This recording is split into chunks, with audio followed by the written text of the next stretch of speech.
Good day to all science students. In this video lesson, we are going to discuss now the day 3 to 4 applications of inertia.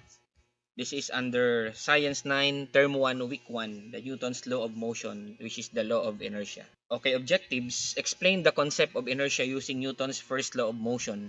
Value teamwork and cooperation during group investigations, and demonstrate motion observations in crash test can, coin trick, and circular motion stations.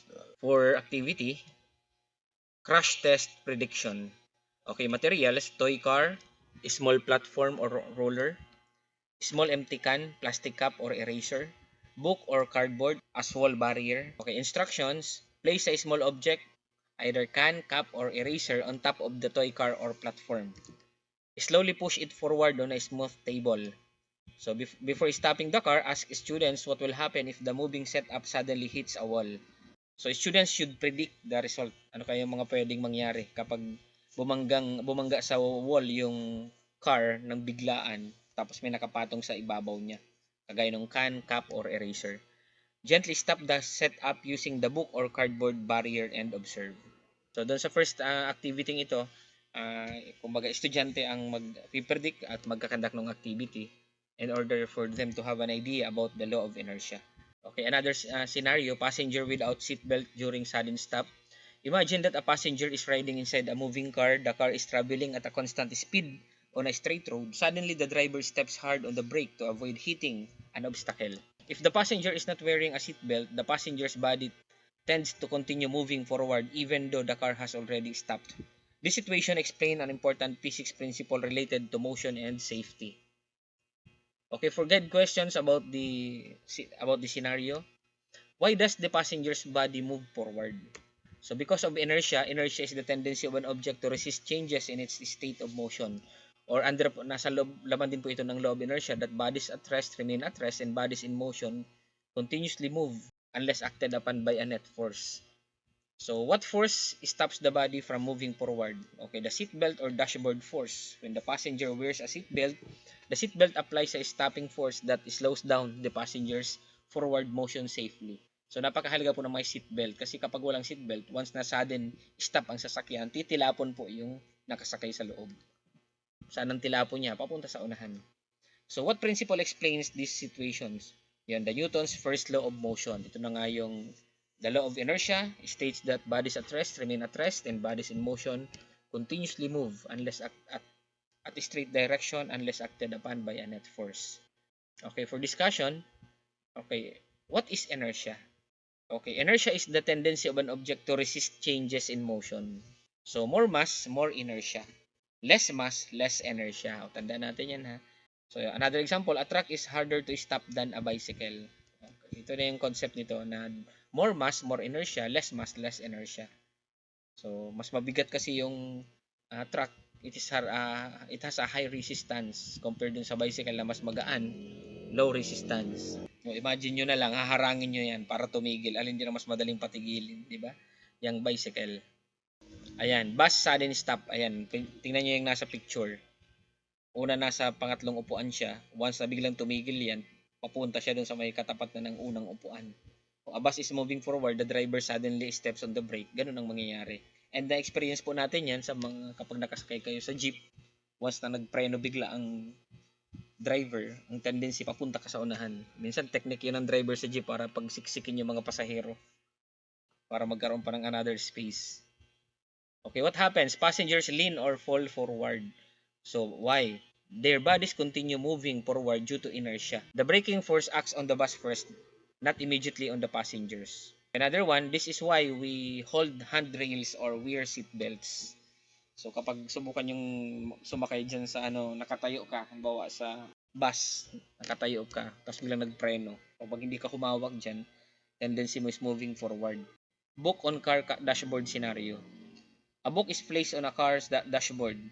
The car suddenly stops. So ang mangyayari, mag-i-slide yan paunahan. So what happens? The book slides forward. Why? The book continues moving forward due to inertia. No, minsan kapag angkas ka rin sa motor, kapag prineno bigla ng driver, di ka doon sa driver. That is law of inertia. Okay, ito naman, tablecloth trick, alternative to coin trick scenario.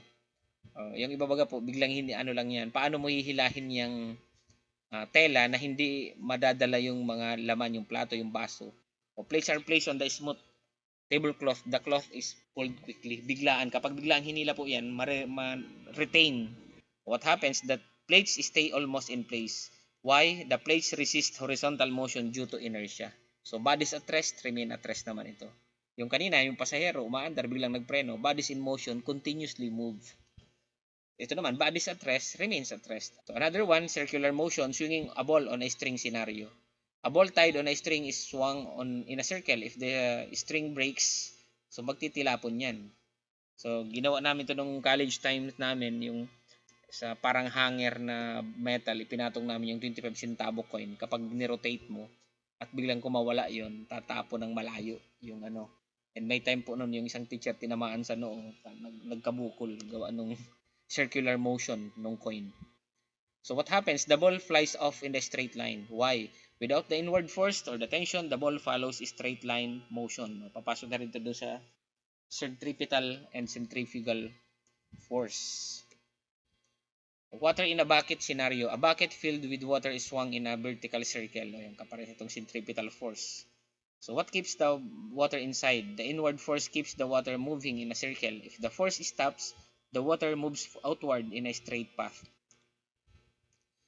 Okay, inertia challenges.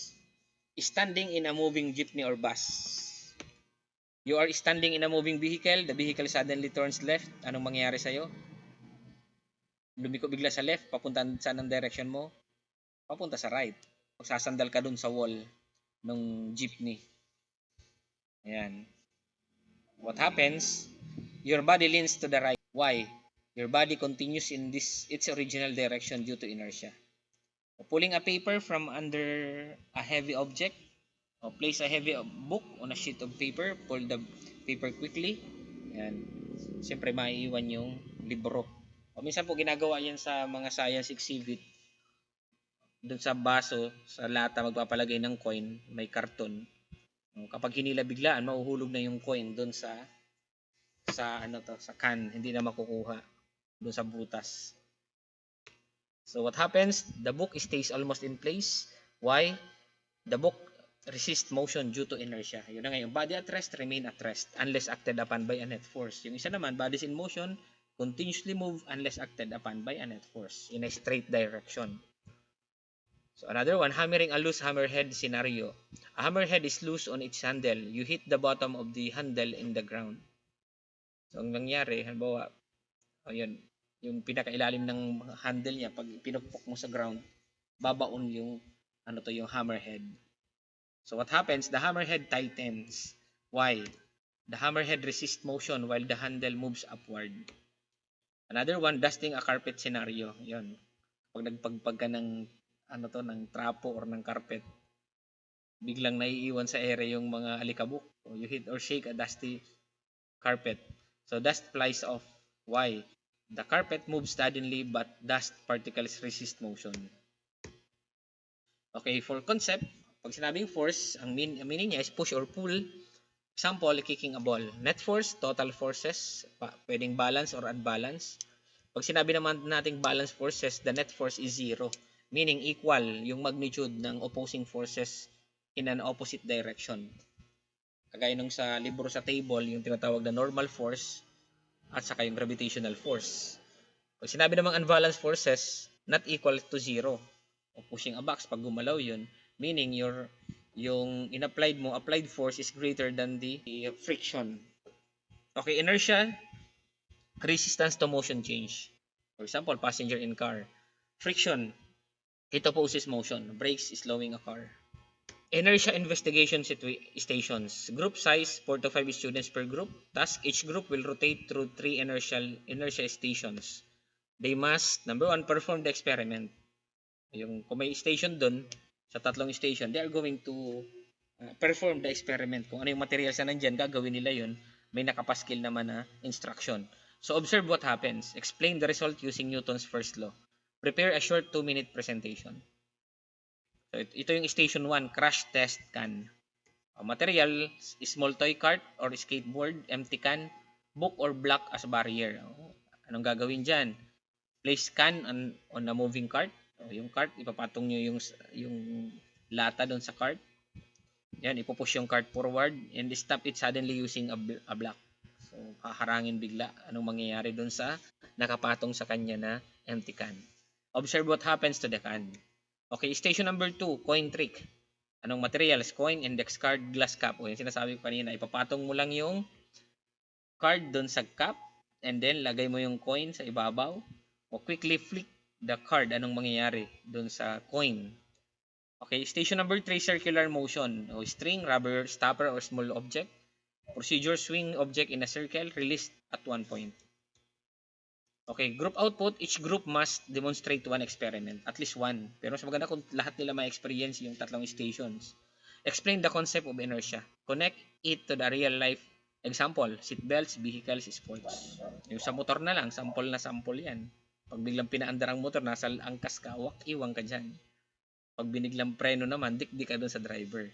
Create a mini poster or diagram showing the forces involved.